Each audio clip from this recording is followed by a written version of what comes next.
Ô, Theo, eu não tive nenhuma piadinha de introdução, velho. Então, se você tiver uma ideia melhor que a minha, você já bota aí, velho. Porque eu sou péssimo nessas paradas. Eita, Olha aí, ó, só porque tu é cearense tem que fazer piada. é isso aí, é o preconceito. Né? Olá, mundo! Eu sou o Theo.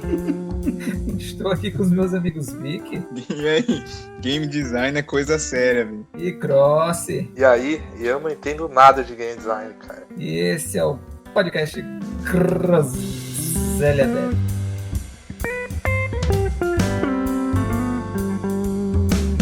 Hoje vamos pular entre os pilares escorregadios da narrativa e finalmente descobrir se a nave da Valentina é ou não um peixe. Com o nosso convidado especial, hoje aqui, estou muito emocionado, Thiago Beto Alves. E aí, Thiago? Daí, tudo bem. É óbvio que a nave da Valentina é um peixe, eu sou do signo de peixes, por isso que é assim. Olha, Vai dizer que você não sabia. Antes da gente começar aqui, eu quero saber como é que foi a semana de vocês, o que vocês fizeram aí. cara, essa semana tô fazendo um teste com WebGL pra próxima JS 13K, que é uma competição que acontece todo ano em agosto. Você tem um mês pra fazer um jogo JavaScript e o pacote final tem que ter tipo 13K de tamanho. Não pode passar disso. Você pode usar o que você quiser, pode usar até engine se você quiser, desde que ou arte, o que você quiser, contanto que tenha 13K no final, ou seja, você não pode usar nada, né? Mas você pode comprimir e tal? Você pode comprimir à vontade, o que importa é o final você ter um zip lá, entregar o zip, o cara tirar do zip e rodar o jogo, saca? E o zip ter 13K. Uma vez eu fiz uma jam que um dos temas da jam era flop jam e o resultado final do jogo cabia no disquete. Eu gravei no disquete, porque eu tenho um drive de gravar disquete. Caralho. Caraca, olha aí que massa, cara. E isso não Bacana. foi nos anos 90, né? Não, isso foi ano passado. E o nome do Ah, jogo tá. é Got Coffee. Ele é sobre café. E estudar.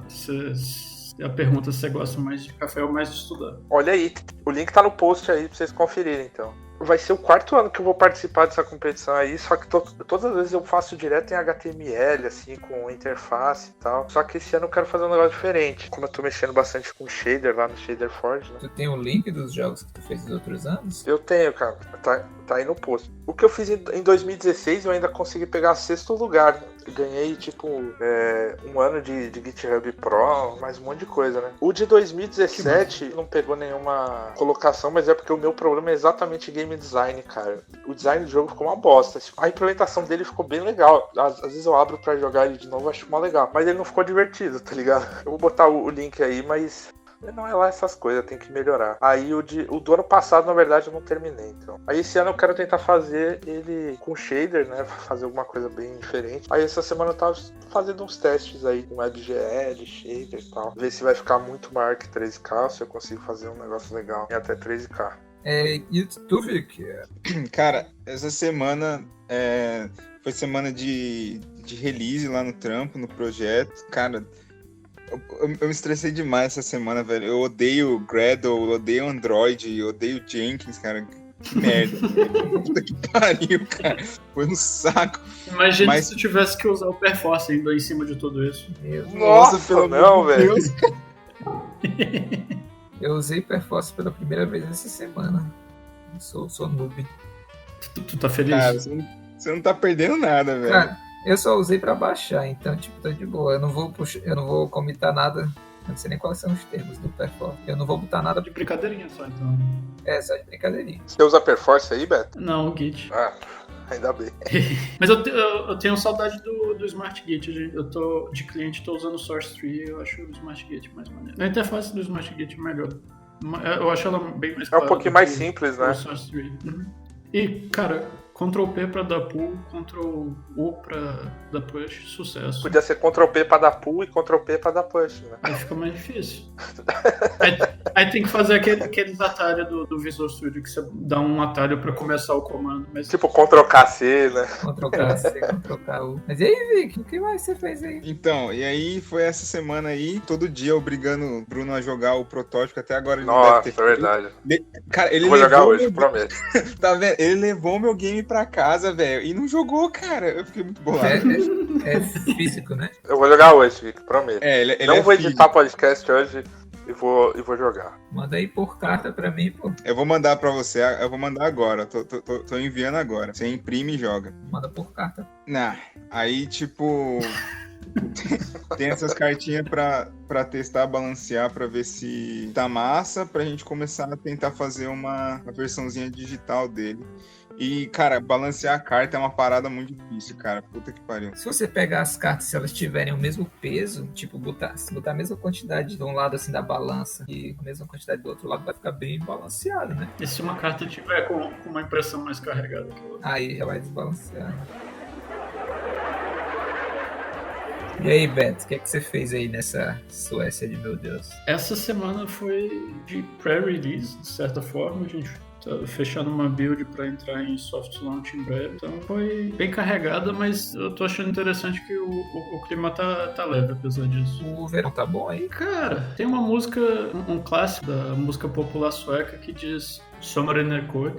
Diz o verão é curto. E uma das passagens da música diz na próxima chuva o verão pode ir embora. Tá, tudo bem, nessa semana deu uma esquentada, mas semana passada tava tipo de 9 a 20 graus. 9 não é bem verão, assim, né? E a sua, Theo? Como foi a sua semana, Theozinho? A minha semana foi de muito trabalho. O projeto tá terminando, já tem 3 semanas que eu falei que tá terminando. Mas agora parece que foi, hein? A gente mandou lá uma demo. Shippou Já shippou, tá, assim, já foi alpha, já foi beta, né? Tá faltando... Tá só o bug fix agora, se aparecer alguma coisa crítica. E é isso aí, queria poder falar sobre ele, mas ainda não posso. E eu tô trabalhando no joguinho assim, né?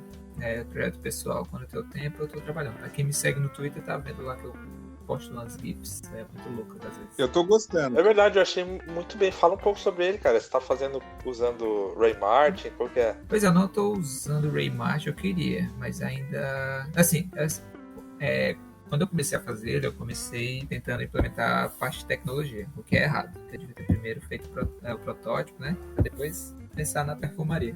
Eu fui tentar implementar um algoritmo que eu queria para a parte de iluminação e tal, só que eu falhei miseravelmente. Até implementei, mas não estava eficiente como eu queria. Ficou muito pesado.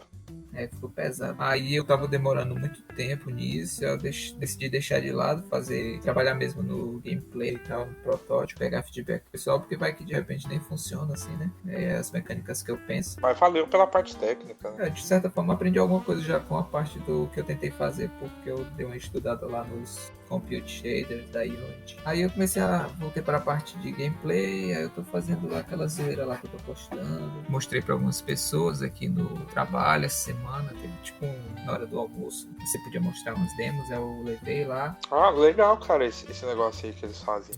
Pois é, tipo, toda quinta-feira a gente tá fazendo Engineering Lunch. Aí, tipo, a gente ou assiste palestras da GDC, ou discute sobre alguma coisa de engenharia. Aí essa semana foi tipo, quem quisesse levar alguma coisa podia levar. Aí o feedback foi bom, assim, eu gostei, assim, porque eu tô no protótipo bem inicial ainda. Eu levei mais pra mostrar o que seriam as ideias lá pro pessoal. Aí, tipo, o pessoal se divertiu, aí foi muito da hora que seria assim, o pessoal se divertindo com o seu projetinho. Eu vou mandar essa ideia lá no estúdio pra gente implementar sei lá, dev lunch na sexta. É importante, tipo, pegar bem no early stage, assim, dos protótipos e levar pra galera dar feedback pra você conseguir entender o que você pode estar fazendo de errado ou acertando, né? Então, vale a pena mostrar logo no comecinho.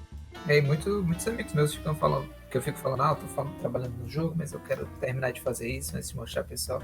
Aí eles ficam, não, mostra logo, a gente dá o feedback.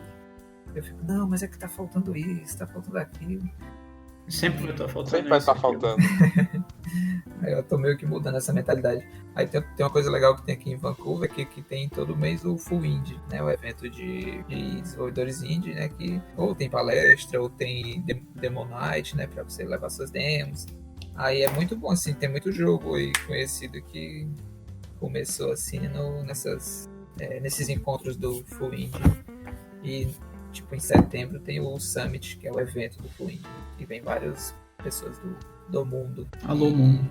Alô, mundo. Pois é, eu tô pensando, semana que... Passando essa semana na outra vai ter uma Demon Knight, eu tô pensando em levar. Vocês vão summonar o capeta lá também, Demon Knight? Pois é. Esse aí é outro dia, esse é do Satan Knight. Satanás. É na semana seguinte.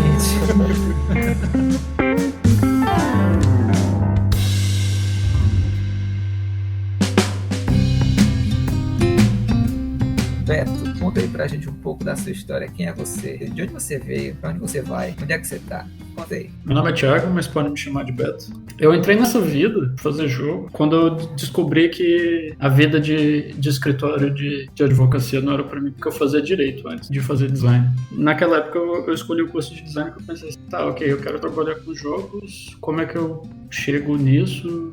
E o curso...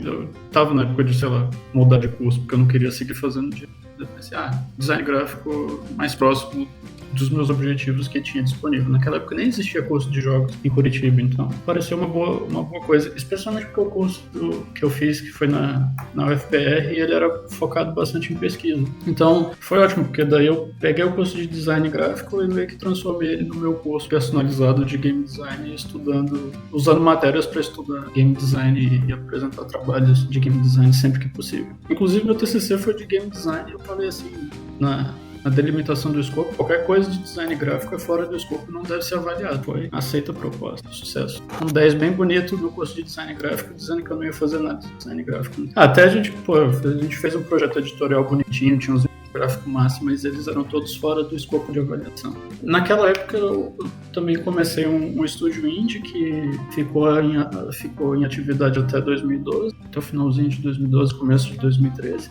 Um pouco depois que a gente lançou o Caseiro Al-Assad. A gente chegou a ser do Indicade em 2012 na categoria Story and World Design e a gente quase ganhou.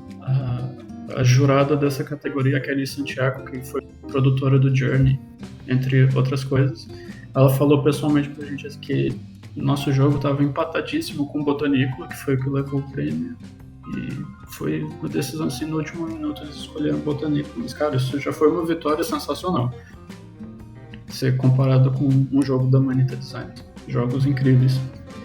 Depois disso eu fui para Aquiles e eu trabalhei em projetos menores. Eu entrei fazendo um Infinite Runner e daí depois eu fui alocado para a equipe principal para trabalhar no Ballistic, e depois de um tempo trabalhando no Ballistic eu mudei para a equipe da Cartoon, numa equipe mais paralela ainda, fazendo vários prospectos, prototipando novas ideias, fazendo pitches, e é isso aí. Daí depois me juntei a Black River, trabalhei no Finding Monsters, tanto mobile quanto VR, trabalhei no Angus, trabalhei no Conflict Zero. Bom, trabalhei em alguns projetos de jam interno também na Black River, mas de projetos lançados foram esses. Aí vim para a Suécia fazer um mestrado e juntei um estúdio no sudeste da Suécia. E estou fazendo um jogo agora que é com esse estúdio, que é meio um jogo, meio editor, chamado Paper Game. Que a premissa do jogo é: tenta o celular, você pode tirar uma foto ou importar uma imagem da tua galeria e você joga essa imagem no jogo. Você pode... Caramba, que legal. Nosso jogo tem um algoritmo que os meninos chamaram de PhotoGen, que você gera geometria a partir dos pixels da foto por cores. Então você define as cores da imagem, o que elas vão fazer. Você pega um conta-gota e bota nas layers, e cada layer tem um comportamento. Por exemplo, você quer que a cor marrom seja sólido, a cor verde seja pra quicar, a cor vermelha seja pra te dar dano. Caramba, que legal, cara. Que sacada genial isso. Cada foto vira um level do jogo, né? Uhum. Você tá criando, você tira as fotos e joga. Nossa, que genial, cara. E tem alguma previsão pra sair esse jogo? A gente quer lançar no final do ano, talvez no começo do ano que vem, a versão completa. Mas tudo isso vai depender de como vai o soft launch agora. Porque a gente tem uma meta para atingir, para conseguir o resto do investimento para o produto.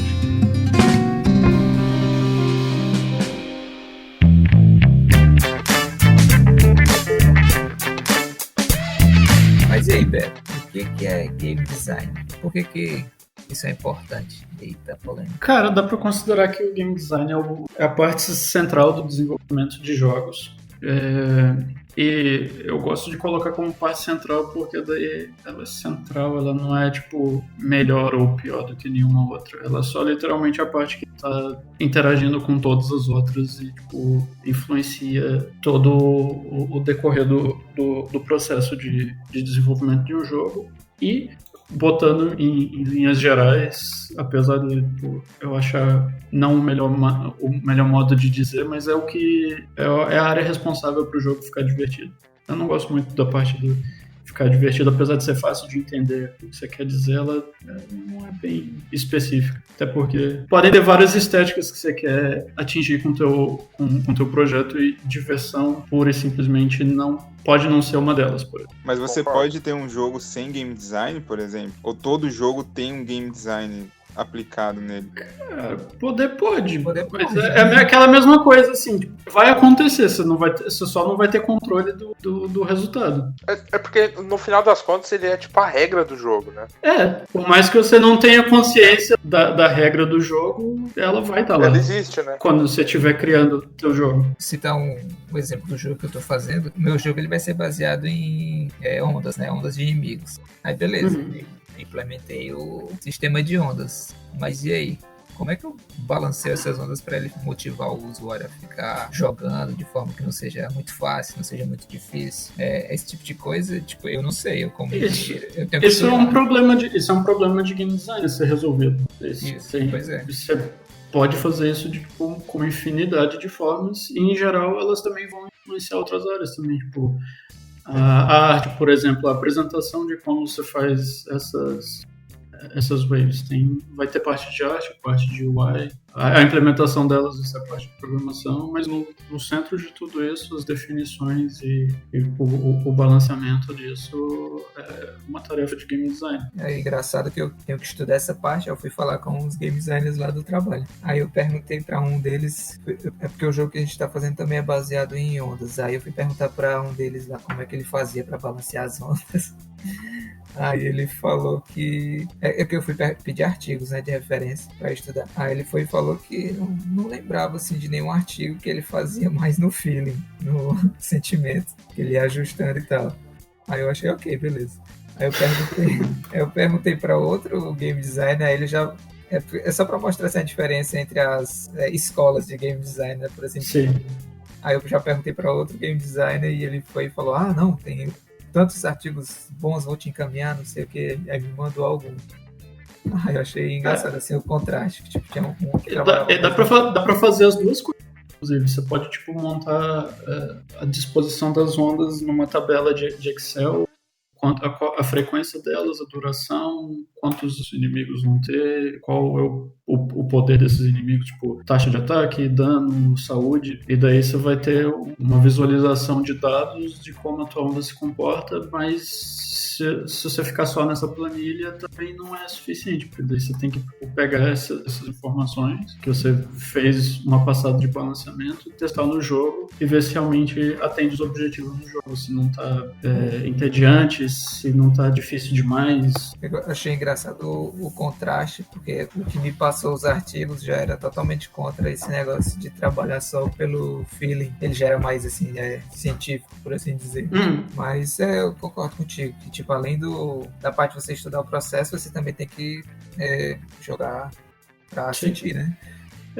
Jogando e sentindo, você pode até descobrir que, tipo, assim, tá, beleza, eu posso ficar balanceando isso aqui pra chegar no balanceamento perfeito, mas eu quero botar uma pitadinha de emoção a mais, e daí você pensa assim, cara, agora nesse momento aqui vai acontecer uma virada, uma coisa diferente, e daí você sente que o projeto tá te contando. O problema que eu vejo de você jogar e sentir é porque você acaba jogando muito aquilo, você fica enviesado, né? Sim, chega uma hora que você se torna o pior tester do teu próprio jogo. Por isso que é importante ter essa sessão de playtest com várias pessoas, né, cara? Pra você poder coletar o maior número de feedbacks possíveis com pessoas que têm, tipo, vários perfis diferentes, né? E formas de jogar diferentes. Aí você consegue criar aí ter essa questão de o quão divertido é ir no feeling e o quão certeiro você consegue ser utilizando, sei lá, um monte de cálculo para fazer o seu level design, por exemplo, né? Sim. Basicamente, tipo, a tabela do Excel não vai te dar a emoção do jogador e só observando o jogador você também não vai ter noção muito precisa de dados. Então, acho que o ideal seria sempre misturar as duas abordagens. E uma coisa que também é muito importante, que faz parte do kit do game designer, é saber interpretar e filtrar feedbacks dos jogadores. É muito importante coletar feedback no processo de desenvolvimento de um jogo, mas tipo, uma lista de feedbacks de um jogador não é necessariamente uma lista de pontos de ação para mudar, atualizar teu jogo. É muito importante realmente ir além do que a pessoa te forneceu de informação e ver o que realmente se aplica e quais seriam as melhores e mais eficientes maneiras de resolver o problema que você tem. Ou como melhorar ainda mais algo que já esteja funcionando. Um exemplo disso, eu tenho um exemplo bem prático que eu lembro que na época que a gente estava fazendo o Find Monsters, e a gente testou com uma galera lá do Seed, mas que não era da Black River, foi que algumas pessoas reclamaram que os levels eram muito curtos. Eu lembro que alguém tava falando, tem que mudar a duração do level, o timer que você tinha até o level acabar. Eu falei assim, cara, dá pra fazer isso, mas eu acho que isso não é o caminho correto pra ir, porque a pessoa tava interessada no jogo e o que deu pra pegar de outras dicas de quando a pessoa tava jogando é que a pessoa queria que mais coisas acontecessem no level. Não era só o tempo de duração, ela queria que tivesse mais conteúdo também.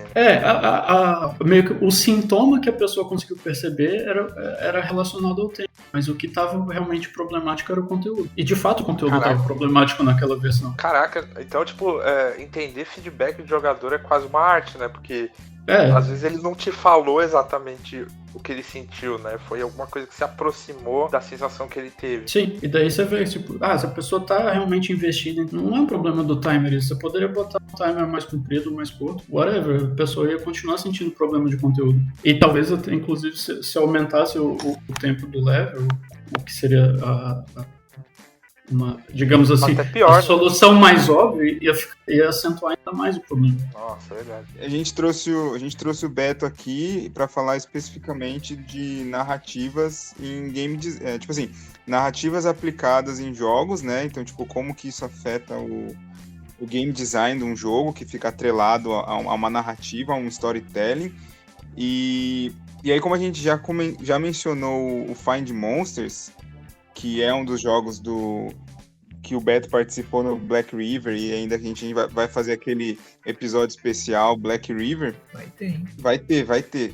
Isso vai ser louco. Vai ser louco. Ô Beto, qual que foi o maior desafio a princípio de transformar, de sair de um jogo igual o Find Monsters, assim, que a galera fez comentários do tipo, é um jogo que parece Disney, assim, é bem infantil, é bem colorido, não sei o quê, e cair dentro de um projeto igual o Angest, que é um jogo que tem uma narrativa muito pesada, assim, e rolou muita pesquisa por trás e tal. Tipo, como que foi a transição? Acho que a primeira coisa, assim, explicar um pouco o que é o Angest, sabe? Come back, Valentina.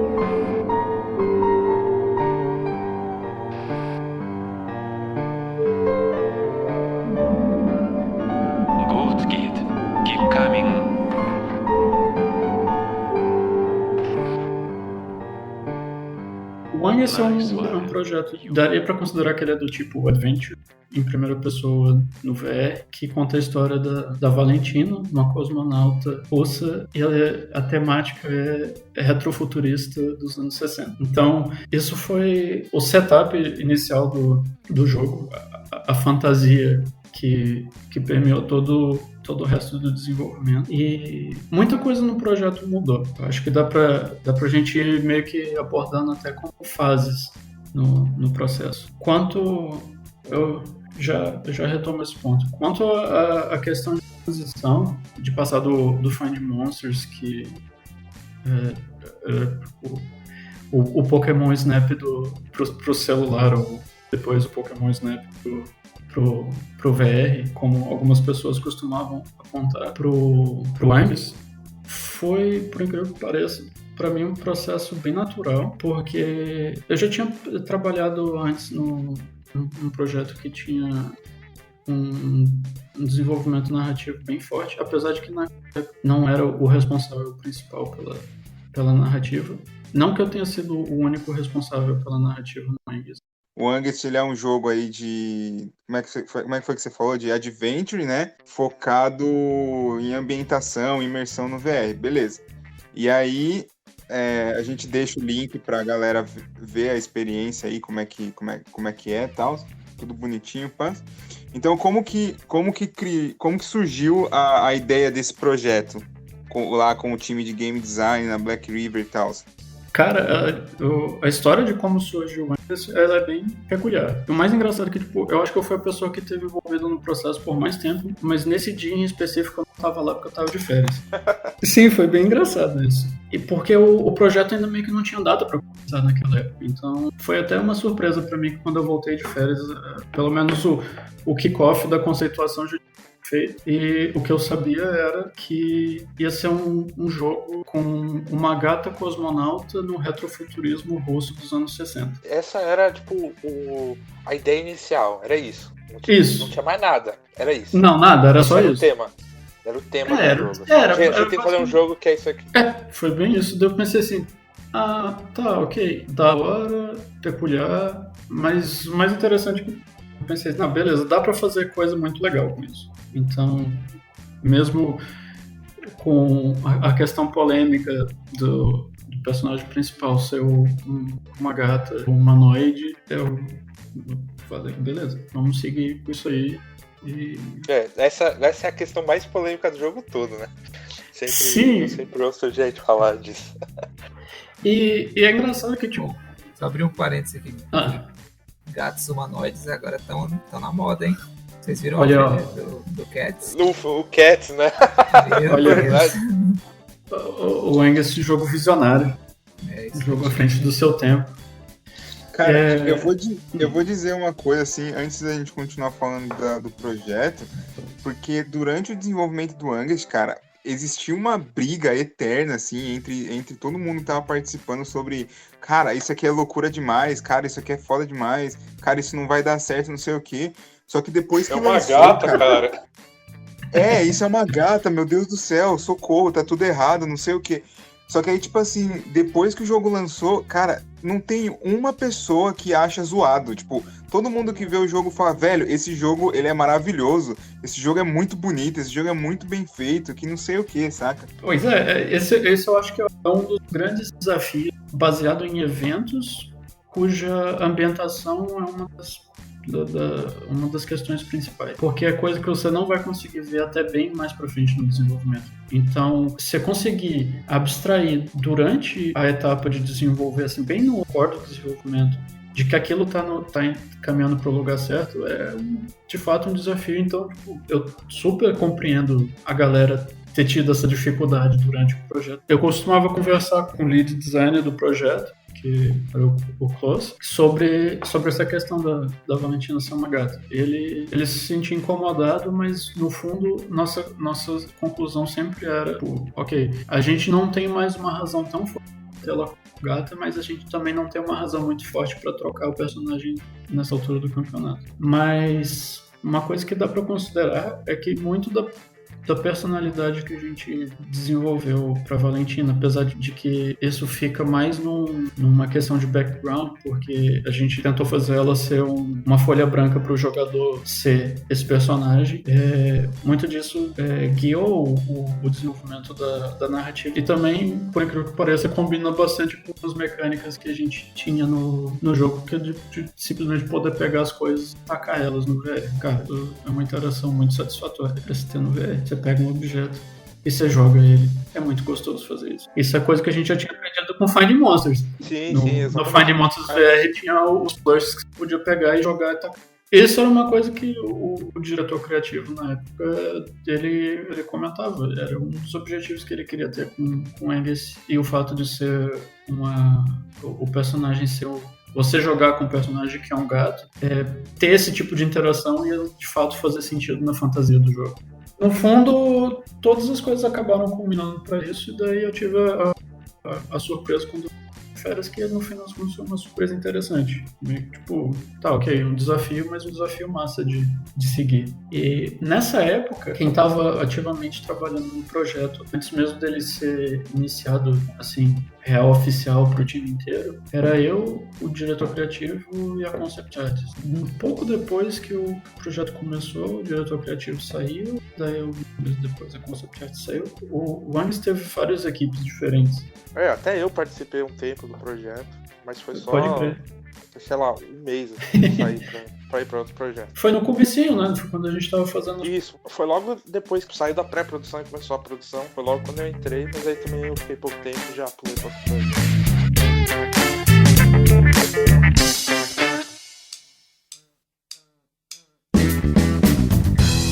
Eu lembro que no começo, na época da pré-produção do Angus, vocês tinham feito um protótipo, assim, eu lembro que vocês chamaram algumas pessoas na salinha e daí iam fazendo, tipo, o jogo meio guiado. Vocês lembram disso? Eu lembro, inclusive eu fiz uma sessão dessa contigo, que eu me lembro, acho que inclusive foi a primeira de todas. Foi um protótipo que eu fiz em conjunto com os designers de narrativa terceirizados que estavam trabalhando com a gente naquela época, que foi uma mini experiência de RPG Storytelling para testar os eventos do jogo.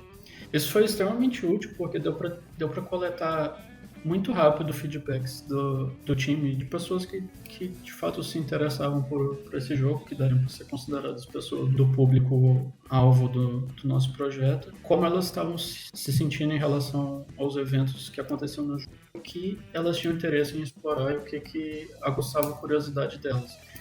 Então, eu montei um roteiro baseado pro jogo e... Que nem era o roteiro final, né? Não, nem era um roteiro final, era só tipo um outline dos eventos que iriam acontecer no decorrer do jogo. Nenhum deles estava muito bem definido até aquele momento. Um dos objetivos do protótipo era explorar o que valia a pena realmente investir nesses eventos, como eles se desenrolaram. E daí foi muito bom também, porque tipo, em uma tarde eu consegui testar, eu acho que com 3 pessoas, talvez. Eu acho que foi isso. Eu testei com 4 pessoas durante o dia e no começo da manhã eu levei tempo para preparar. Então, nossa, isso é muito mais rápido do que de fato implementar todos os eventos que a gente estava planejando. Nossa, com certeza.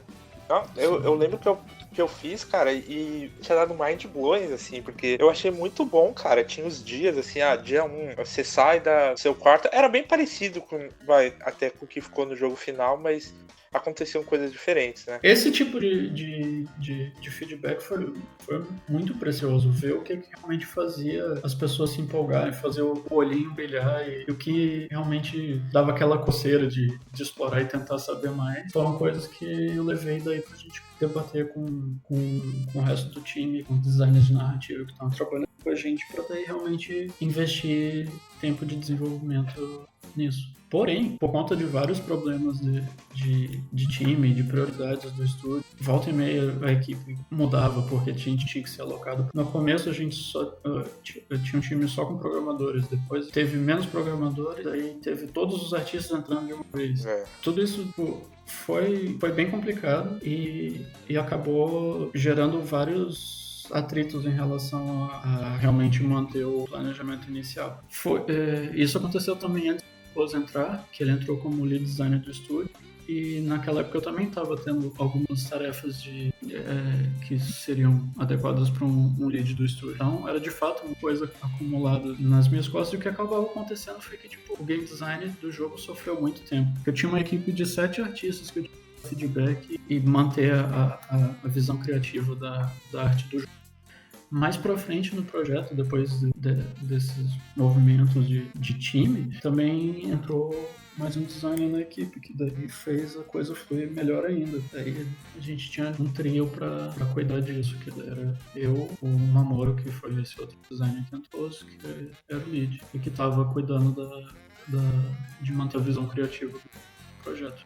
E a dinâmica entre nós 3 era muito boa. Precisou fazer um redesign no jogo, porque por conta de todos os problemas que a gente teve no meio do projeto até o o último terço, a gente não tinha mais condição de entregar o escopo inicial. Então a gente precisou sentar junto e fazer um redesign extremo que a gente combinou que a gente ia cortar, no começo do projeto a gente tinha 3 pilares, ia cortar 2, mas ia atender o último que sobrou da melhor maneira possível.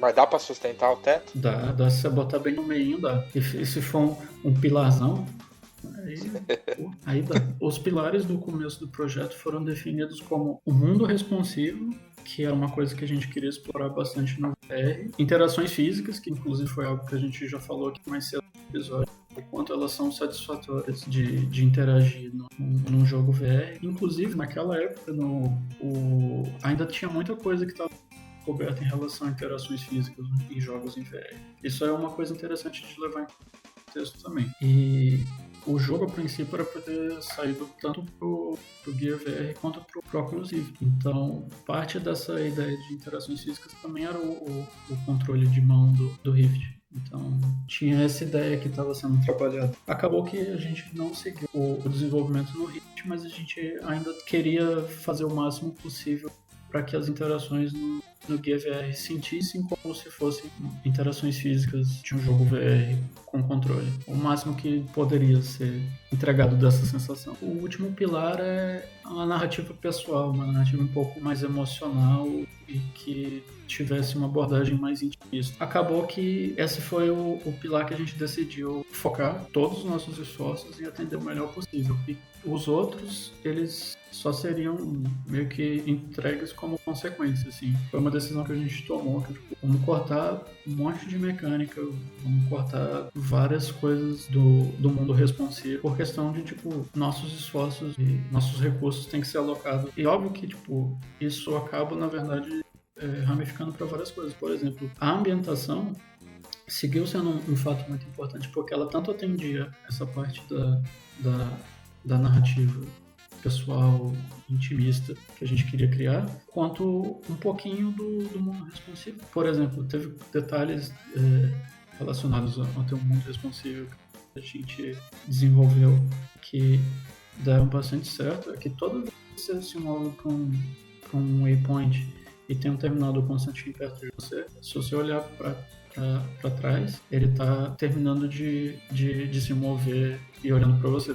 Ele fica te stalkeando o tempo inteiro, né, cara? Exatamente, isso era de fato isso que primariamente cumprir uma função narrativa, que era de caracterizar esse personagem que está te supervisionando o tempo todo, e que também, por consequência, gera mais um detalhe. Então, essa meio que era a nossa guideline quando a gente estava criando o redesign. Primeiro tem que atender o objetivo narrativo. Se atender outros objetivos anteriores, que não são mais a prioridade, é meio que um bônus. Para isso a gente cortou também muito. A gente tinha vários itens que você podia encontrar pela nave e eles iam demandar implementação.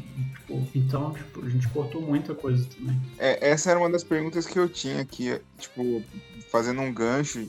Do tipo assim, depois que rolou aquele redesign da narrativa, você lembra de mais algum desafio que teve, assim, durante o desenvolvimento para poder conectar esse novo redesign com esse único pilar ao gameplay, tipo, do que a gente já tinha de ferramenta e evento, assim, dentro do jogo? Uma das coisas que afetou bastante o redesign e que definiu como a gente abordou certos aspectos foi falando pra gente que a gente não ia ter praticamente nenhuma banda de arte para criar conteúdo novo. Então a gente falou, beleza, a gente vai dar com o que a gente tem. E nessa época a gente tentou se aprofundar bastante num recurso que é um recurso muito interessante, muito válido para jogos em geral. E mais ainda para jogos de narrativa que, igual eu estava vendo num vídeo da GDC do Alex Kennedy, que é o Apophenian Design, que é criar gaps e deixar o jogador preencher esse vazio. Como a gente não ia ter como realmente simular todos os aspectos, a gente tinha que implicar várias coisas. E para isso a gente criou várias sequências de sonhos no jogo e que esses sonhos iam usar conteúdo que tipo, conteúdo visual, assets que já tinham para serem ou premonitórios ou reflexivos do que tinha acontecido. Eles acabavam meio que sendo, de certa forma, um sumário barra antecipação tá por vir.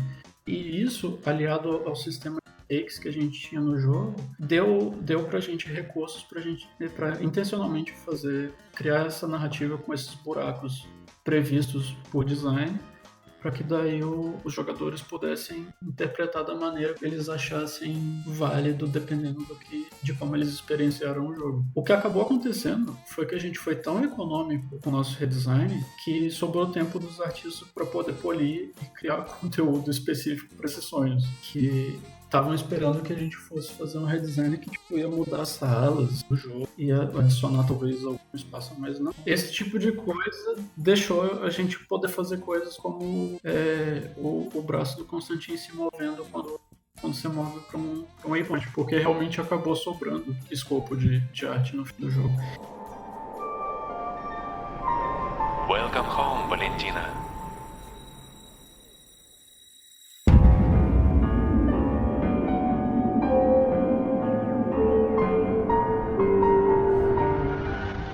I missed you. Uma parada que eu vi esse ano na GDC, que foi que o Jesse Shell apresentou, que é uma escala que um amigo designer dele falou pra ele falou assim, caralho, eu tinha pensado nisso antes. Porra, é o Jesse Shell com, sei lá, 50 anos de indústria. Que é uma escala de flexibilidade de quantas coisas podem mudar dentro do desenvolvimento de um jogo. Então, isso é muito legal porque foi bem isso que a gente trabalhou no Angus mesmo, sem ter esse esclarecimento tão específico que o Jesse Shell colocou.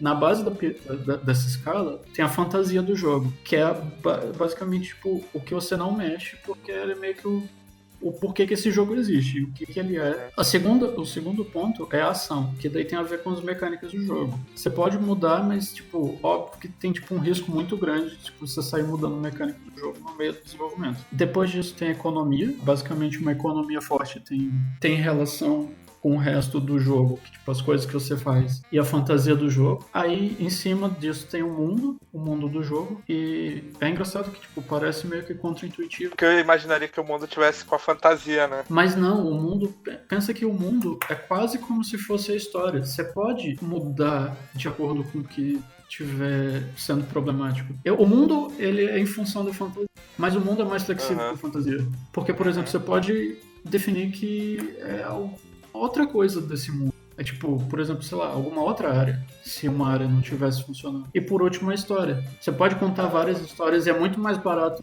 criar uma história do que os outros que estão embaixo. É verdade. Isso não quer dizer que só bota uma história no final. Mas é tipo, óbvio que todas as coisas têm que seguir coesas, mas levando em conta a cadeia de produção do jogo. Então, e daí isso tem muito a ver com o que a gente seguiu no redesign. Que a gente, tipo, mudou muito a história, mas a essência dela ainda era a mesma. Em relação a estar na mesma fantasia. Aquela primeira frase que você falou da abertura que iniciou o projeto ainda se aplica 100%, né, no jogo final. Pois é, porque quando criaram aquela ideia que é só um conceito, não tinha nenhuma história naquilo. E quando os escritores entregaram a história estava massa, mas a gente nunca ia conseguir entregar aquela história. Aquilo, sei lá, era um projeto de 3 anos.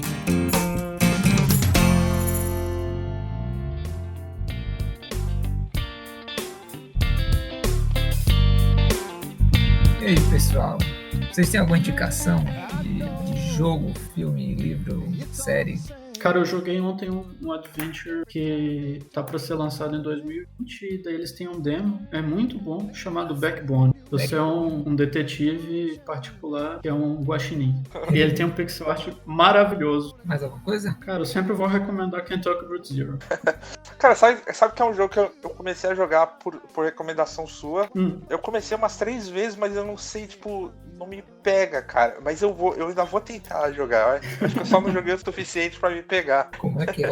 Kentucky Route Zero. Ele é um jogo bem esquisito. Então, sei lá, eu consigo entender não pegar ele. Inclusive, uma coisa que eu acho muito interessante é como ele subverte expectativas do gênero e de que você acha que todas as coisas vão ser muito importantes, mas no fundo o que elas fazem é alterar a poética da narrativa. Isso é uma coisa que eu acho que eu nunca vi um outro jogo fazendo de forma tão brilhante. Cara, eu ainda tô jogando bastante Horizon Chase, porque é longo pra caralho, né, o jogo. Mas é muito bom, né, cara? Tô jogando. E... Tu tá correndo pra eu terminar? Vai ser Então. DLC, né? O problema é que toda hora eu fico voltando pra bater os scores das... Tipo, sempre que eu pego um carro novo, eu volto pra bater... Era pra ser uma piada, que é um jogo de corrida. Ah, tá. Você falou que queria terminar ele. Eu tô correndo pra terminar. Ó a risada do Chaves. É. Essa semana eu também terminei Stranger Things, a terceira temporada aí. E achei ela bem melhor que as outras. Eu tenho que começar ainda. Até hoje eu não comecei. Melhor que a primeira? Eu achei melhor que a primeira, cara. Primeiro que visualmente ela tá muito foda, cara. Tem uns efeitos muito bons nela. Eu acho que ela tá mais engraçada que a primeira. Assim. Umas partes bem cômicas, cara. Os caras acertaram muito nessa temporada. Eu gostei mais que a primeira. Eu tenho que assistir, vou começar agora que eu terminei Dark. Recomendação Dark também. Cara, eu vou recomendar o Angst, né, cara? Quem tiver VR aí e conseguir jogar, baixa ele no celular e joga. Ou assiste vídeo de gameplay no YouTube, porque tem galera que fez aí. Ele tá no Mixed Reality, né? Tem no Oculus Go também, né? Tem no Oculus Go e no Mixed Reality. Cara, vale a pena também, assim. É um dos jogos, assim, da Black River. E olha que eu trabalhei em quase todos os jogos. É o que eu mais gosto, assim, do... Que eu mais gosto. E o Find Mon. Eu tenho um apego muito forte nesse jogo, cara.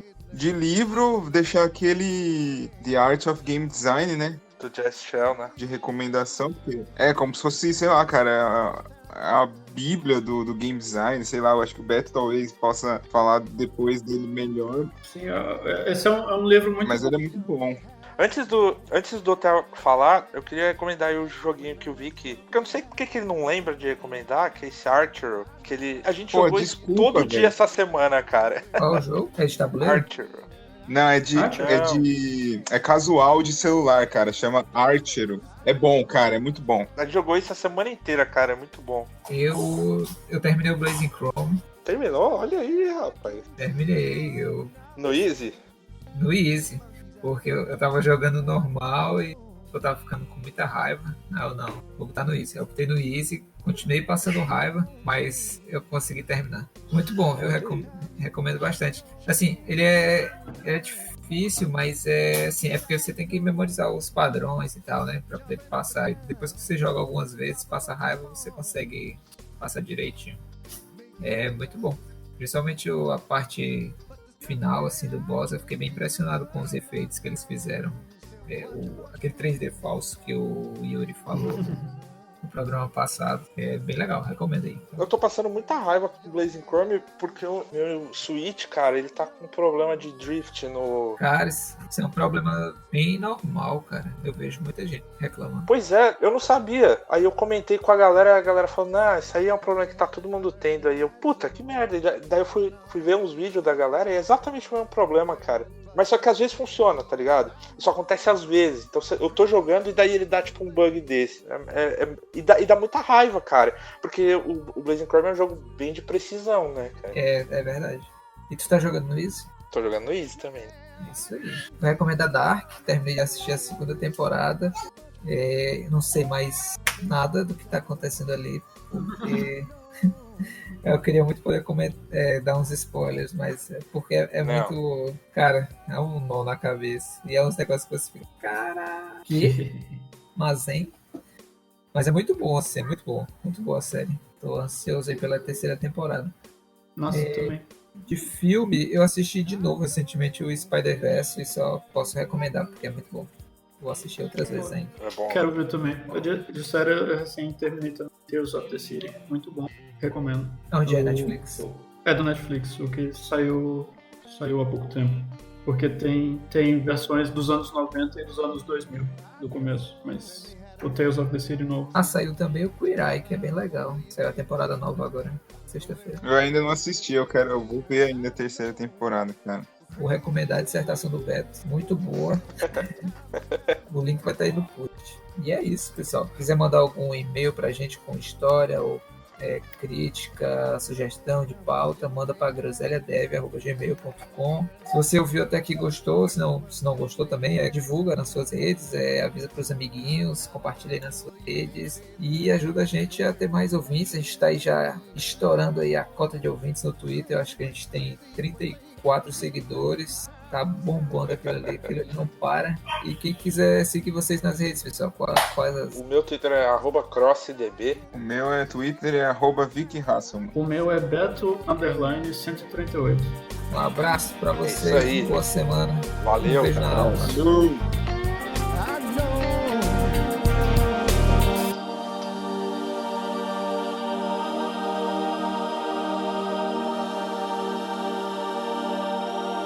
I know